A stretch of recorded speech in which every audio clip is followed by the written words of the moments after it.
My name's Joe O'Halloran, Editor-in-Chief of Rapids TV News, and I'm here with Albert Lai, CTO at Brightcove.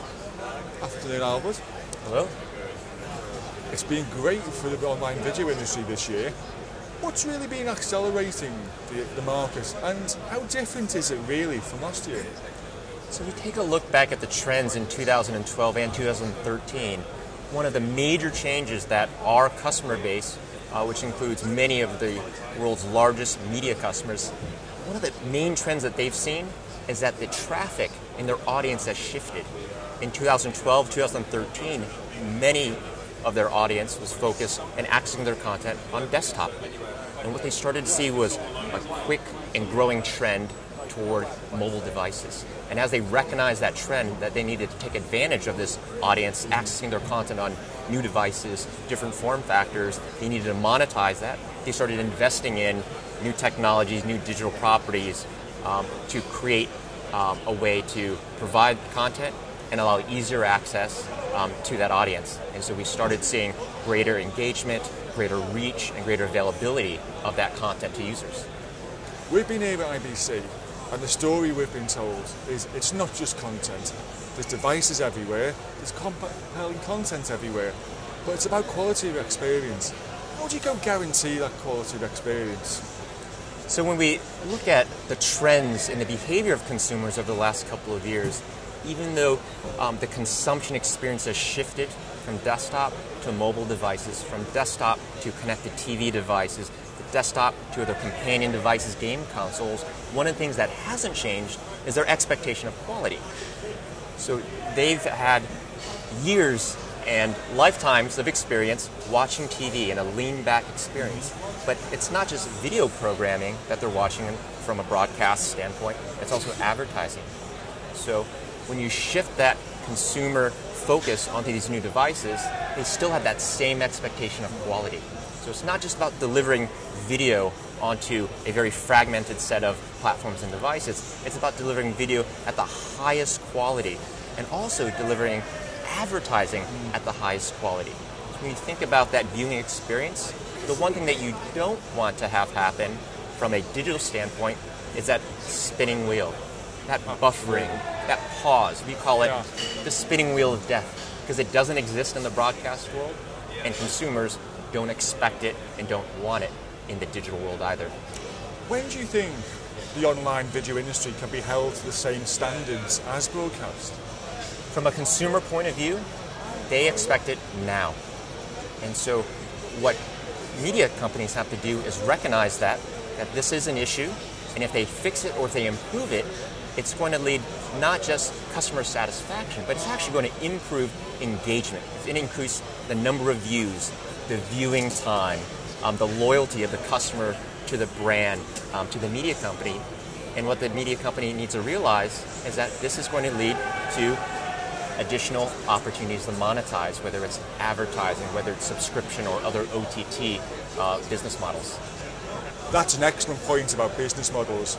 Now, people even say about monetizing social, but to me, it looks like the VOD industry, that's where the real models are. AVOD, TVOD, subscription VOD in particular.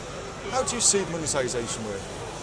So when we think about the landscape and how that's changed over the last couple of years, there's certainly the notion of the fragmentation from a technology perspective. More devices, more platforms, different streaming protocols, different formats. What does that mean from a media company's point of view? Well, it also means there's a fragmentation of business models. So in the past, many media companies could be categorized or bucketed into, oh, that's a advertising-based business model, or that one is more about subscription. But the trend that we've seen in the last couple of years is that more and more of these media companies actually have multiple business models. It's not just about delivering an advertising offering to consumers. It's about delivering advertising and a transactional offering, a advertising and a live or simulcast offering, or any number one of those combinations. So the key is enabling them in a cost-effective, frictionless manner, the ability to deliver different digital experiences across all those screens in a cost-effective manner. We're here at IBC, and as ever, there are cutting-edge, some say bleeding-edge, technologies and services. What do you think are going to be the new frontiers? One of the trends that we've seen in the last couple of years is the increased use of digital technology for live streaming and live events. We traditionally think about that in the sense of broadcast content and broadcast television and making that available to users. But what we've seen growing is utilizing live streaming for events that's not tied to broadcast content. And one of the most interesting phenomena that's grown over the last several years is e-gaming. And the reason that this is a really powerful opportunity for content providers and advertisers is that it is a social phenomenon, it's global, it's very addictive. You've got some amazing events where tens of thousands of people are watching these gamers create this content that is live streamed, people can engage with it, and advertisers can then take advantage of this increased engagement and increased viewing. So it's not just about the content and generating this premium opportunity for viewing, but it's about monetizing that content and satisfying all the needs within that ecosystem. And is that where you guys step in with such a thing? So we've introduced over the last several years a number of live streaming technologies to make it easier for both broadcast media companies as well as pure play media companies to take advantage of things like esports, e-gaming, and not only to distribute that content across all screens, but also able to monetize that content across all those screens as well. Now, earlier this year, you announced support for the HBBTV standard.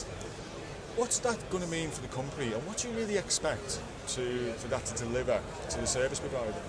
So HBBTV is a really interesting concept that started mostly in Europe and got embraced by the Australian, New Zealand marketplace.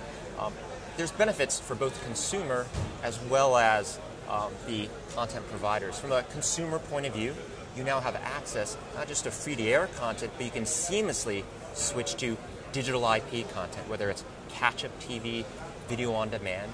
You also can create a unified EPG that gives greater freedom and flexibility to the user to discover content, engage content, watch more content.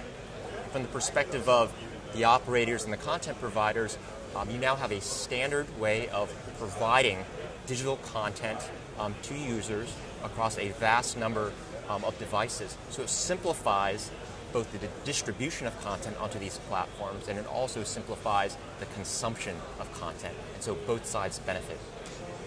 It kind of suggests that complexity could be an issue within TV everywhere with all these different devices. Yeah, that issue of fragmentation affects everybody in the ecosystem. And so any approach that can help standardize and normalize the delivery of content to consumers that allows them to more easily access that content benefits all the participants. Because at the end of the day, consumers today, they demand content any screen, on any device, and anytime they want. And that's an expectation that's not going to go away. Well, let's talk about the expectation this time next year. Wrapping up, what do you think they're going to be wanting in 2015? Consumers are going to continue to expect all their content to be available.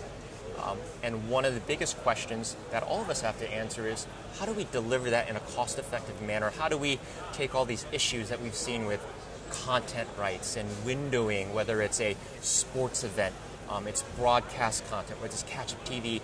We need to find ways as an ecosystem, as a group, both as technology providers, advertising participants, content providers, telcos, and pay operators.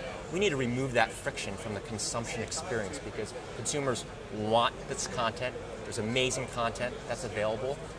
What we all need to do is find ways to provide that to consumers who are eager to watch on every screen, every minute of the day. Very sure. Albert, thank you very much. Thank you. Thank you.